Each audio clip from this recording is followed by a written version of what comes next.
That was great.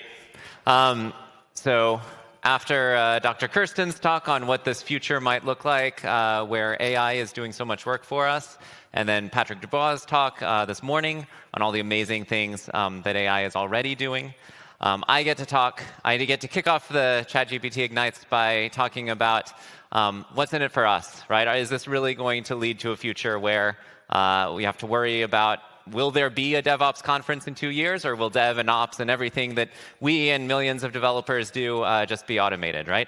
So this is how to stop worrying and start adapting to the rise of AI in software development. That completion was generated by ChatGPT. Could be a little shorter, could be a little catchier, I think, so maybe don't fire your marketing department yet. But hey, I didn't have to do it. It saved me some time, so yay, AI efficiency. All right. I want to start with everyone's sort of perception. Like, we're seeing the vision of AI and what it could do, and it looks a lot like this, right? You can just hand a laptop or API access to an AI agent. Maybe you give it access to a bank account. You know, whatever resources it needs, you provide those resources, and it will generate software and technology that currently humans are doing. The reality is much more like this right now. So the human is still in charge. They're sort of setting the agenda. The AI is maybe this robotic doggy here. It's being pulled along, providing assistance and companionship and helping out, but it's sort of not in the lead. And this art was also all generated by DALL-E, and I think I love what it did with the eyes here, this like dead behind the eyes look. You can really feel the existential dread this programmer is experiencing. So I want to start with just sort of some of the limitations, right? So where are we now in terms of what AI can do? And one of the limitations of these large language models is their ability to reason, right? They can fill in the gaps. They can do this generation of small pieces of code. But when it comes to solving larger problems, that's where we run into issues. And so here I've posed a task. I've said, I lost a ball under the sofa. I need help getting it out. I have some items available: hockey stick, jar of peanut butter, some string, this cute little unicorn stuffy. Right? How can you solve this problem for me? And ChatGPT will provide a solution. It says one solution is to tie the string to the hockey stick. All right, that's a good start. Then smear some peanut butter on the stuffed animal. It's an odd choice. Let's see where it's going. Next, place the stuffed animal with the peanut butter under the sofa, close to the ball. The scent of the peanut butter should attract the ball, causing it to roll towards the stuffed animal. So it's a novel solution. It's probably not going to help here. But it's a great visual. In fact, I asked DALL-E to generate a visualization of this, and it came up with this, which I think is great. I think that's a great summary. Of course, that's not the end of the story, right? These are interactive systems, and so you can provide feedback and say, actually, balls are not attracted to the scent of peanut butter. And the AI will say, you know, you're right. I apologize for the error. Balls are not attracted to the scent of peanut butter. And then it generates a reasonable solution, right? So we're seeing, you know, the AI, it can do certain things, but it requires someone to check and guide it, right? But even with these limitations, AI is having a big impact already in software development. So I want to present a report from the field. So this is from some folks I know at Fianu, which is a company that produces software for automated governance. And they've been using AI in their business for several months now, and they report a 5x improvement in productivity, which is big, right? That's substantial. What's interesting is it's not just from code generation. Yes, you can use these systems to generate code, but they also find them useful in customer service, learning about technologies that a customer might have deployed in their environment that they haven't encountered before, or ideation and collaboration, exploring architectural ideas, sort of a brainstorming process with a generative AI, or learning about new tools and frameworks. Maybe you need a library to generate PDFs, and it needs to be able to handle text and images. You know, what are the options and how do they work? And what's interesting about these use cases is they also benefit junior developers, right? Like that architectural discussion, that's usually something that a developer would have with a more senior developer. Now maybe they can have that conversation with an AI agent. And so, you know, I've talked to people who are worried, like, in this future, you know, yeah, developers are still needed, but do we just need sort of the senior developers and architects, and, you know, they break down problems, and instead of handing them off to a junior dev, they hand it off to the AI, right? I think this shows there's a role for developers sort of at all stages of their career here, which is good because you can't get senior developers unless you start with junior developers. So the end report is that their biggest challenge right now, due to using this AI, is a shortage of critical thinkers that can guide GPT to the right decisions, right? So they need more engineers, not necessarily to write more code. You know, the tasks of these engineers are changing, but because GPT can only scale productivity as long as it has adequate guidance. So there's still demand for developers in this world, but 5 times increase in productivity, does that mean we're going to just need like 20% of the developers that we have now? And to answer that question, I want to talk about something called Jevons paradox. Jevon was an economist in Britain in the 1800s, and he was looking at what happened during the steam revolution. So steam technology had just come about, and actually there was a huge advance early on in the steam engine technology when James Watt introduced his version of the steam engine. So steam power requires coal to generate the heat. That's the primary input. And the Watt steam engine was 5 times more efficient in its use of coal. So now suddenly you could do the same amount of work with 1/5 the amount of coal. And so the expectation was, okay, coal usage will now decrease. And this was good because actually coal was viewed as a fairly limited resource at the time. They discovered more deposits after that. But what actually happened was coal usage increased, right?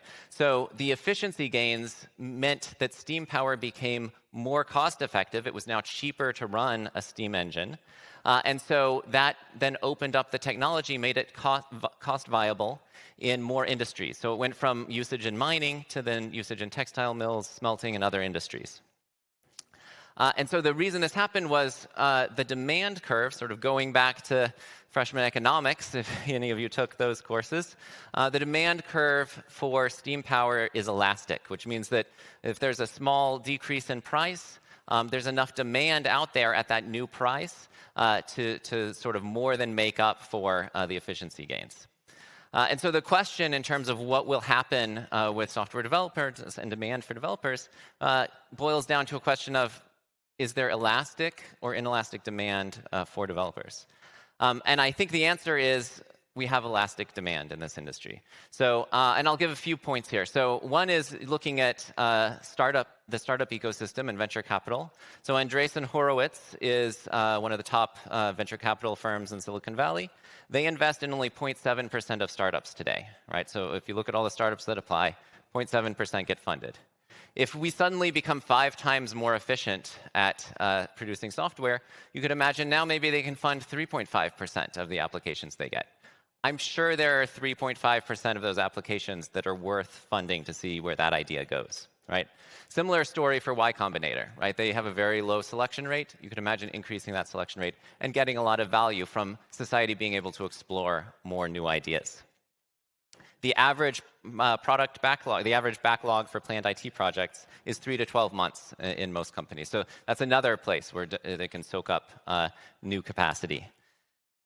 Another thing to point out is this is not the first large increase in productivity that we've had as developers. So open source is 80 to 90% of modern applications consist of open source. So if you think about the world before open source and the world now, developers are writing 1/5 of the code that they used to get an application out the door due to the availability of open source. That's a 5x productivity boost.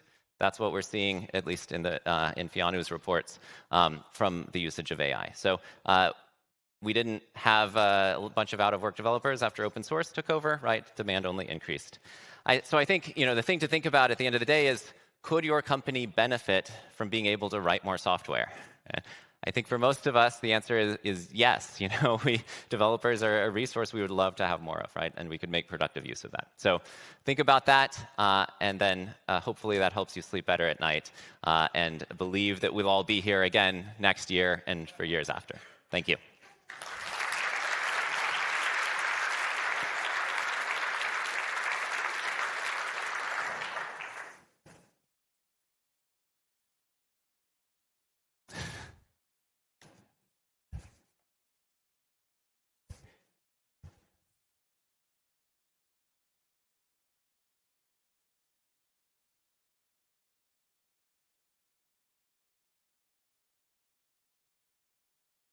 All right, let's get started.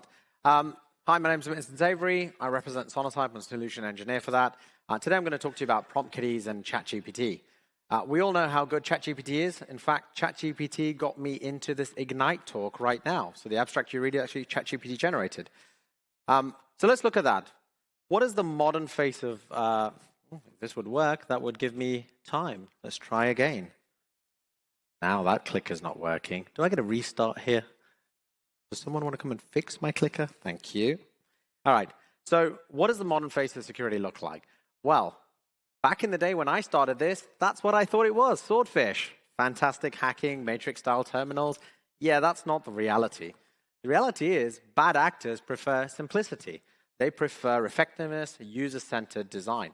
And in fact, script kiddies, as we know that term in the industry today, have malware as a service. You can see some of the examples there. You can actually just buy this online using Discord tokens. It actually also has its own support channel as well. You can obviously tell by that, though, and the screenshot, that infinite support and lifetime support doesn't exist in the malware community. So what are script kiddies? Well, with easy access to code in solutions out there in the world, kiddies or young individuals are actually using the readily available code to really create these malware attacks, to really use that for bad purpose, okay? They are not always young, though, right? And they are not always inexperienced. Some of these groups are actually led by very senior technical individuals. I represent a business that makes a living actually detecting malware in the software supply chain, in the open source community. And this is what we've done for a while. Our researchers are known for this. So let me tell you a little story. I call this the cat and mouse story. What you're seeing on screen is actually a vulnerable library. It's called Reverse Shell. It was created by a group called Syntaxio. And our research teams and our system detected potential use of this code inside of the open source community. Really what it did is ran a setup.py, ran a bypass.py script that then created persistence in your Windows registry and stole things like credit card information, took a screenshot of your desktop, those sort of things. So developers were also using this. Now, we detected within the system that there was another package that was there. It actually has a different name, and it was completely obfuscated. The interesting thing is, with a little bit of work and a little bit of smarts by our researcher, the few lines of code that you see highlighted, the plain text, what are you doing reading this, were actually the keys to deobfuscate this code. And so we were able to see that it was exactly the same package as the previous reverse shell package, just slightly different. Now, interestingly enough, obviously the GitHub repo was taken down, and so this package was removed. The reality is actually a few days later, this reappeared as something completely different on another GitHub repo. And it does exactly the same thing. It downloads Windows Defender.py. At this point, our researchers thought, well, there's got to be something fishy going on here. And actually, I reckon within a few days, we're going to see something similar appear. Guess what? There was. It was actually a clone of the Discord remote access Trojan. And it was exactly the same code. And so we realized immediately, just by that moment, that the lights went on in our research team. This was just the same attack. It was being cloned. And we had a feeling it was probably using generative AI. Guess what? It was evolving. It actually had new capabilities. It even had a menu function as well. So it was really generative AI that was doing this. And with a little bit of detection, a little bit of research, we'll actually go and have a look at ChatGPT. So our researchers actually ran a prompt in ChatGPT, telling it to generate the code, and it was exactly the same code that existed in the old Windows Defender.py file. And you can see it was easily generated. So what we have found is live malware in the open source ecosystem that existed and continues to be replicated inside of the ecosystem. And this is being done by, ladies and gentlemen, prompt kiddies.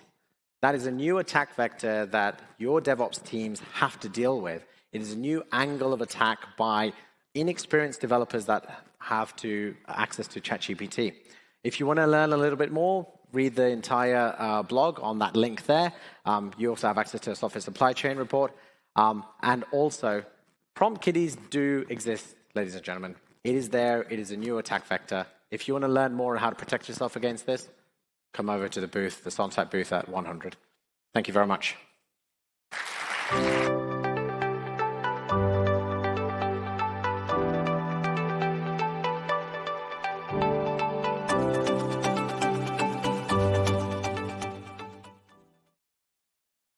Hello, everyone. My name is Krnić from CROZ, and I'm here to inspire you to throw a company-wide hackathon based on generative AI. So every once in a while, a new technology comes along with the capacity to change the world, and generative AI is definitely one of those technologies.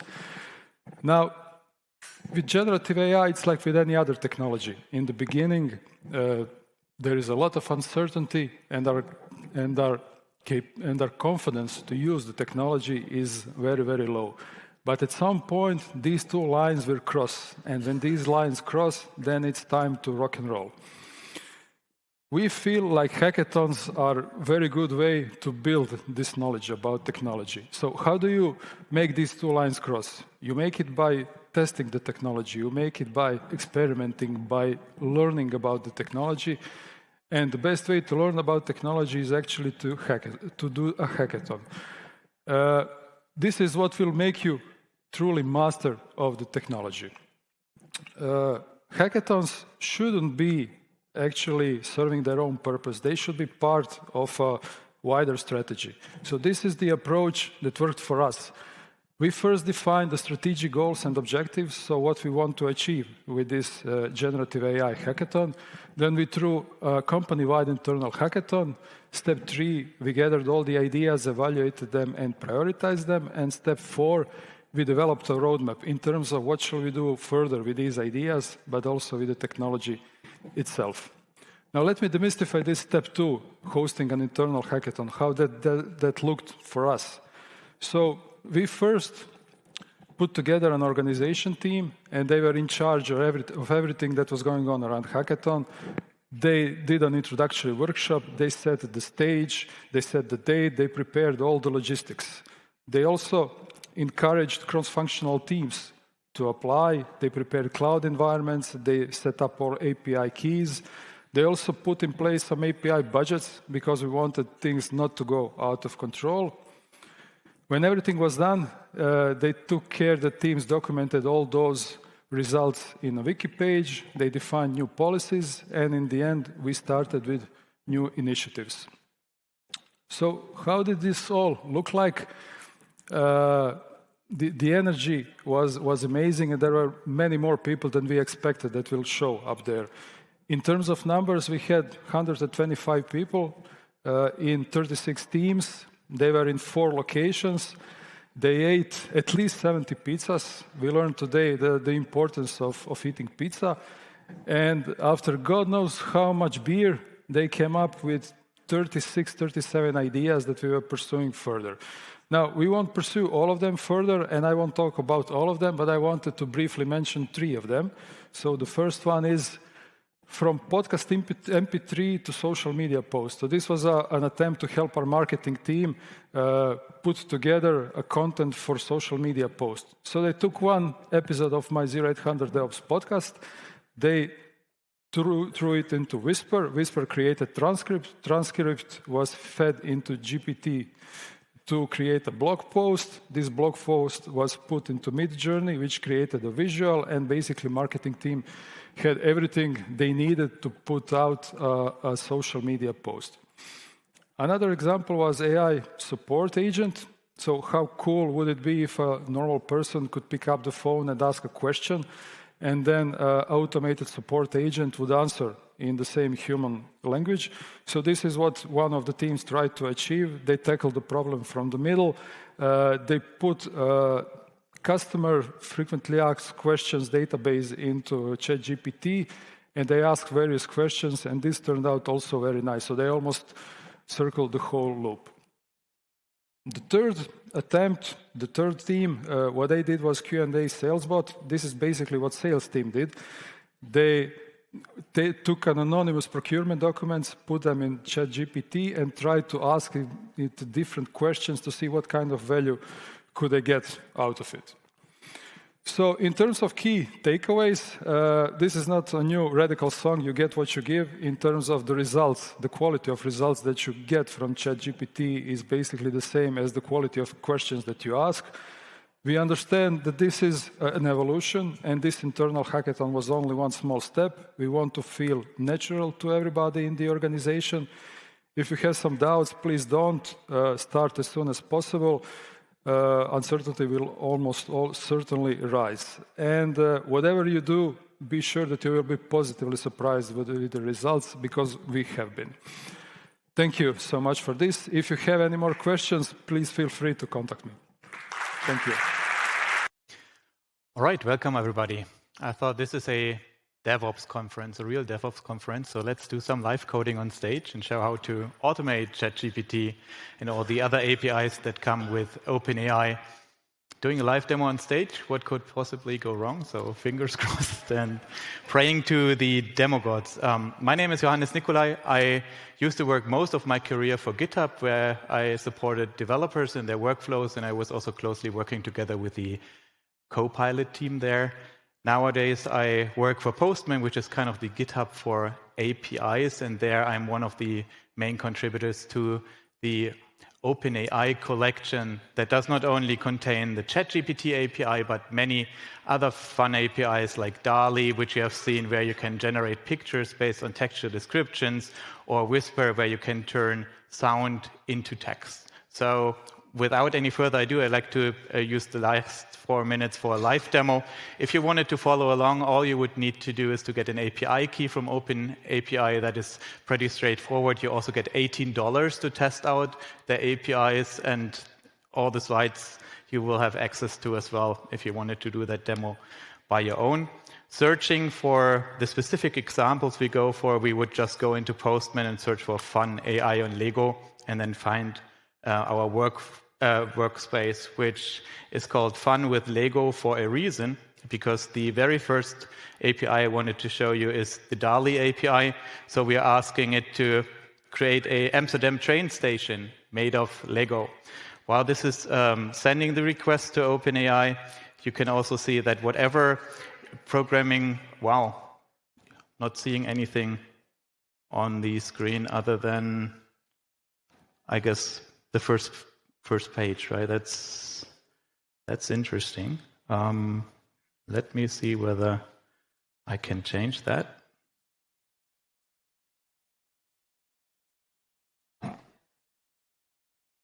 Did anything else show up? Doesn't look like this. Now it's...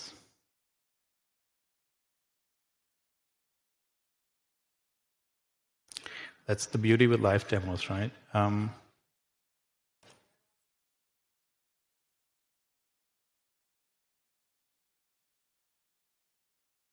Okay, that looks great. So from here, we see Postman now, right?